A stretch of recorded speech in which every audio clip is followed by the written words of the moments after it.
Hello, class. I'm going to tell you a story. The story starts in a castle long ago and far away, and in the tallest tower of this castle sat the king. One day, as the king was looking over his walls, he saw an army mustered, intent on besieging the castle. Their leader stood out in front of them and drew his sword and pointed at the king and said, "Rue this day, quake and tremble, for today is the day we will besiege your castle." And all his men cheered and hollered and shook their spears, and the king just stood there and stroked his beard, and then calmly said, "So be it, but spare my men. Go to my gates, and we'll bring out a chest of gold. Divide it amongst yourselves, and go in peace. And if you still so desire tomorrow, come back, and then you'll besiege my castle."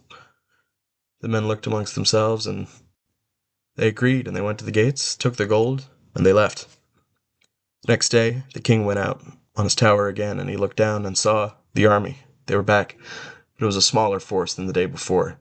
But their leader still stood out and drew a sword and said, "We've returned, old king, and today is the day we will siege your castle." And again his men cheered and shook their spears, though it was a quieter cheer than the day before.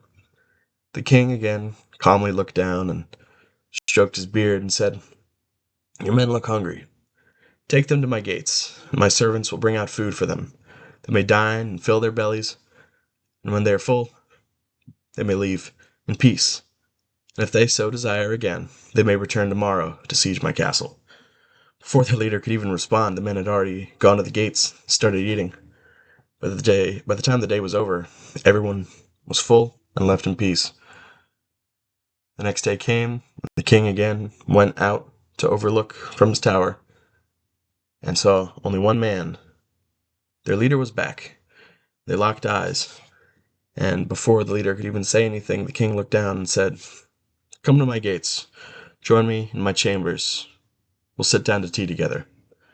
And he did that, and he rode in, and he was led inside to the king's very own chambers. And they sat down, and the king's servants poured them cups of tea, and they sat and drank in silence, until the leader of the army said, "Why have you done this? Mere days ago I was intent on sieging your castle, taking your wealth, and yet you've paid me, fed my men, and now sit down to tea with me. What is this?" The king again stroked his beard, took a long sip from his cup of tea, and put it down, said, "I'm merely treating you as I would like to be treated." And then he called for his servants to take away the tea when they were finished, and he led the man to the gates, led him to his horse.